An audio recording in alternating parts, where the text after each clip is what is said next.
સ્વાગત છે તમારું શેફ એસટીસ કિચન ગુજરાતીમાં।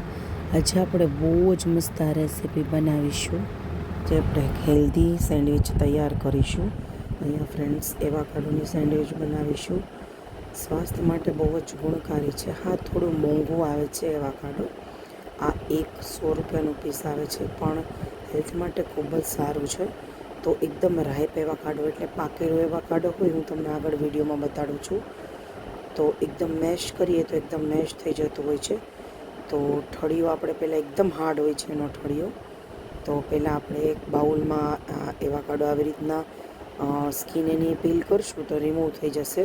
તો એકદમ એટલે એકદમ પાકેલું એવાકાડો છે। અહીંયા એવાકાડો કેવી રીતના પકવવું, કાચું એવાકાડો હોય તો કેવી રીતના પકવવું એ વિડીયો પણ મેં મારી ચેનલ ઉપર અપલોડ કરેલો છે।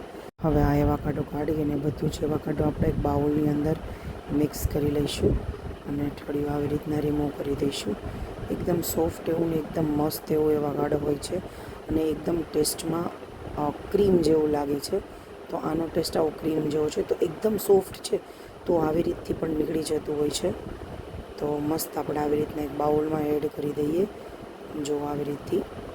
અને હવે આપણે આની અંદર ડુંગળી ઉમેરી દઈશું, લસણ ઉમેરી દઈશું અને એકદમ ઝીણી ઝીણી ચોપ કરેલી ડુંગળી આની અંદર ઉમેરી દઈશું। એવી રીતે સેન્ડવિચ બહુ જ સરસ લાગે છે। તો એકદમ મેશ થઈ ગયેલા એવાકાડોની અંદર લીંબુ આપણે ઉમેરીશું, થોડું મીઠું ઉમેરીશું અને તમે તમારા ટેસ્ટ પ્રમાણે મરી આની અંદર ઉમેરી શકો છો। તો મેં ખૂબ જ ઓછા પ્રમાણમાં મરીનો ઉપયોગ કરેલો છે। એવાકાડોની સેન્ડવિચમાં મેઇન ઇન્ગ્રીડિયન્ટ છે લીંબુ। આપણે આની અંદર લીંબુ ઉમેરીશું લાસ્ટમાં। તો જો આવી રીતના બધું આપણે ઇન્ગ્રીડિયન્ટ હું જે પણ બોલી છું એ બધા મિક્સ કરી લઈએ। આની અંદર લસણની કણી અહીંયા ઝીણી ઝીણી ચોપ કરીને ઉમેરીશું અને મરી પાવડર ઉમેરી દઈશું।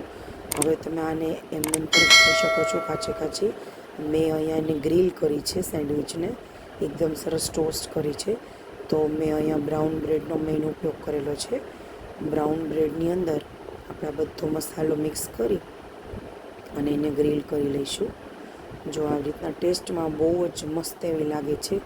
જો તમે ખાધી છે કે નહીં મને એકવાર કોમેન્ટ બોક્સમાં જરૂરથી જણાવજો। એકદમ ટેસ્ટી એવી સેન્ડવિચ બનીને તૈયાર થઈ જશે। તો આપણે અંદર સ્ટફિંગ ભરી લઈએ। બીજા કંઈ ઇન્ગ્રીડિયન્ટ્સ આમાં ઉમેરવાની જરૂર નથી, આમ જ સેન્ડવિચ બહુ જ સરસ લાગે છે। તો ઉપર નીચે ઘી લગાડીને આપણે ગ્રીલ કરી લઈશું। તો આજની રેસીપી તૈયાર છે, ટેસ્ટી એવી એવાકાડોની સેન્ડવિચ। વિડીયો કેવો લાગ્યો કોમેન્ટ બોક્સમાં જરૂરથી જણાવજો।